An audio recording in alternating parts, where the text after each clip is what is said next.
So, I'm showing you things that are important, and I'm telling you what they mean. I told the detective to get in the car, and she didn't do it.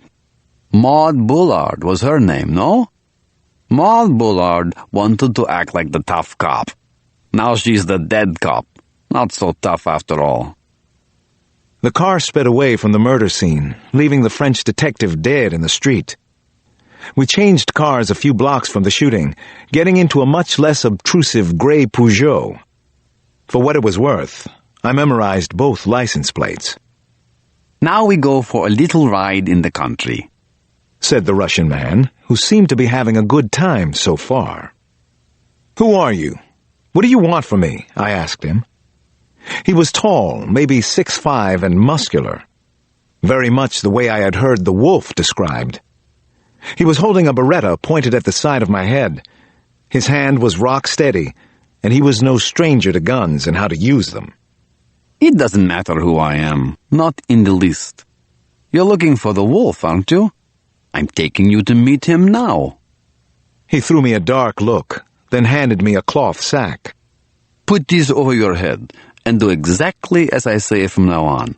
Remember, show and tell. I remember. I put on the hood. I would never forget the cold-blooded murder of Detective Bullard. The wolf and his people killed easily, didn't they? What did that mean for the 4 cities under threat? Would they kill thousands and thousands so easily? Was that their plan to demonstrate power and control? To get revenge for some mysterious crime in the past? I don't know how long we rode around in the Peugeot, but it was well over an hour. Slow city driving at first, then an hour or so on the open highway. Then we were slowing again, possibly traveling on a dirt road. Hard bounces and bumps shocked and twisted my spine. You can take the hood off now. We're almost there, Dr. Cross. Nothing much to see out here anyway. I took off the hood and saw that we were in the French countryside somewhere, riding down an unpaved road with tall grass waving on either side. No markers or signs anywhere that I could see. He's staying out here? I asked. I wondered if I was really being taken to the wolf. For what possible reason? For the moment, Dr. Cross, but then he'll be gone again.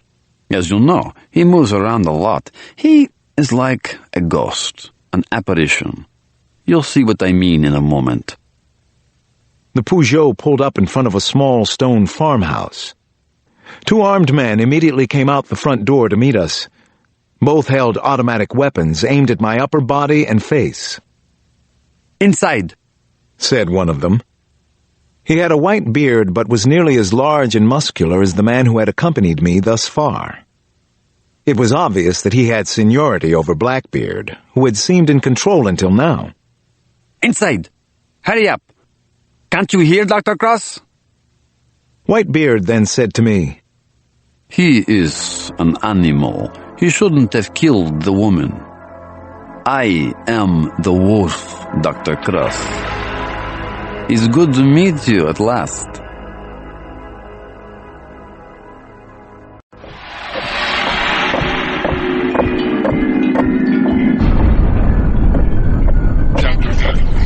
Chapter 80. Don't try to do anything heroic, by the way, because then I'll have to kill you and find a new messenger, he said as we walked inside the farmhouse. I'm a messenger now? For what? I asked. The Russian waved off my question as if it were a pesky fly buzzing around his hairy face. Time is flying. Weren't you thinking that with the French detective? They were just keeping you out of the way, the French. Didn't you think as much? The thought crossed my mind, I said. Meanwhile, I couldn't believe that this was the wolf. I didn't believe it. But who was he? Why had I been brought there? Of course it did. You're not a stupid man. We had entered a small, dark room with a fieldstone fireplace, but no fire. The room was cluttered with heavy wooden furniture, old magazines, yellowing newspapers. The windows were tightly shuttered. The place was airless. The only light came from a single standing lamp. "Why am I here? Why show yourself to me now?" I finally asked him. Sit down. "All right. I'm a messenger," I said, and lowered myself into a chair. He nodded. Yes, a messenger. It's important that everyone fully understand the seriousness of the situation. This is your last chance. "We understand," I said. Almost before I had finished speaking, he lunged forward and hit me in the jaw. My chair went over backward. I was in free fall. Then my head struck the stone floor. I might have gone out for a couple of seconds. But then I was being dragged back up by a couple of the other men in the room. My head was spinning and there was blood in my mouth. I want to be clear about this, the Russian continued. It was as if hitting me had been a necessary pause in his speech. You are a messenger, and none of you fools understand the seriousness now, just as no one seems to really understand, that they are going to die, and what that means until the moment it happens. The stupid woman in Paris today. Do you think she understood before a speeding bullet blew open her brain? The money must be paid this time, Dr. Cross, in full, in all 4 cities. The prisoners must be released. "Why the prisoners?" I asked. He hit me again, but this time I didn't go down. Then he turned and left the room. Because I say so. He came back a moment later with a heavy black valise. He set it on the floor right in front of me. This is the dark side of the moon, he said. Then he opened it for me to see inside. It's called a tactical nuclear explosive device. More simply, a suitcase nuke. Produces a horrific explosion. Unlike conventional warheads, it operates at ground level. Easy to conceal, easy to transport. No mess, no fuss. You've seen pictures of Hiroshima, of course? Everyone has. What about Hiroshima? This suitcase has approximately the same yield. Devastating. We, the old Soviet Union, used to manufacture these bombs by the truckload. Want to know where some of the others are right now? Well, there is one or more in Washington, D.C., Tel Aviv, Paris, London. So, as you see, we have a new member in the exclusive nuclear community. We are the new members. I was starting to feel cold all over. Was there really a nuclear bomb in the suitcase? That's the message you want me to deliver? The other reactors are in place. And to show my good faith, you can take this reactor back with you. Let the boys in the shop look it over, but tell them to look very quickly. Now maybe you understand. Get out of here. To me, you are a gnat. But at least you are a gnat. Take the nuclear weapon with you. Consider it a gift. Don't say I didn't warn you about what was going to happen. Now go. Hurry, Dr. Cross.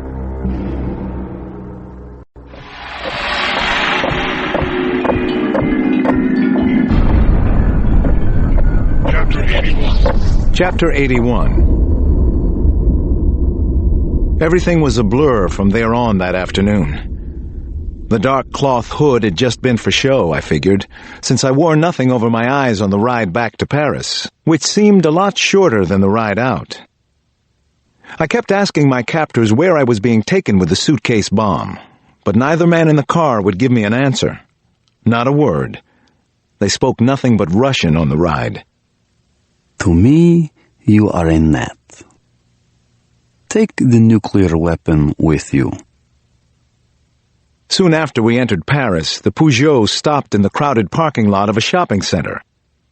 A gun was held in my face, and then I was handcuffed to the suitcase. "What's this about?" I asked my captors, but received no answer. Moments later, the Peugeot stopped again, at Place Igor Stravinsky, one of the more populated areas of Paris, though mostly deserted now. Get out, I was told. The first English words I'd heard in close to an hour. Slowly, carefully, I emerged from the sedan with the bomb. I felt a little dizzy. The Peugeot roared off. I was aware of a certain liquidity in the air, particles, a real sense of atoms. I stood motionless near the huge plaza of the Centre National d'Art et de Culture Georges Pompidou, handcuffed to a black valise that weighed at least 50 pounds, probably more. Supposedly it carried a nuclear bomb, the full equivalent of the ones Harry Truman had ordered dropped on Japan. My body was already covered with cold sweat, and I felt as if I were watching myself in a dream. Could it all end like this? Of course it could. All bets were off, but especially any bets on my life. Was I about to be blown up? Would I suffer radiation sickness if I wasn't? I spotted 2 policemen near a Virgin Records store and made my way up to them. I explained who I was and then told them to please call the Directeur de la Sécurité Publique. I didn't tell the cops what was in the black valise, but I quickly revealed the contents to the director when he came on the line. "Is the threat real, Dr. Cross? Is the bomb live?" "I don't know. How could I?" "Please respond as if it is. That's what I'm doing. Get your bomb squad over here now. Get off the phone." Within a few minutes, the whole of the Beaubourg district had been evacuated, except for a dozen or so patrolmen, the military police, and several bomb squad experts. At least I hoped they were experts, the best France had to offer. I was told to sit on the ground, which I did. Right alongside the black valise, of course. I did everything I was told to do because I had no choice in the matter. I was feeling sick to my stomach, and sitting made it a little better, though not much. At least the initial dizziness I'd felt was starting to pass. First, a bomb-sniffing dog was brought in to smell me and the suitcase. A handsome young German shepherd, the Chien Explos, approached very cautiously, eyeing the suitcase as if it were a rival dog, an enemy. When the shepherd got within 5 yards, she completely froze. A low growl rumbled from her chest. The hair on her neck rose. Oh, shit. Oh, God, I thought. The dog continued to growl until she was certain of radioactive contents. Then she quickly retreated to her handlers. Very wise of the shepherd. I was left alone again. I'd never been more frightened in my life.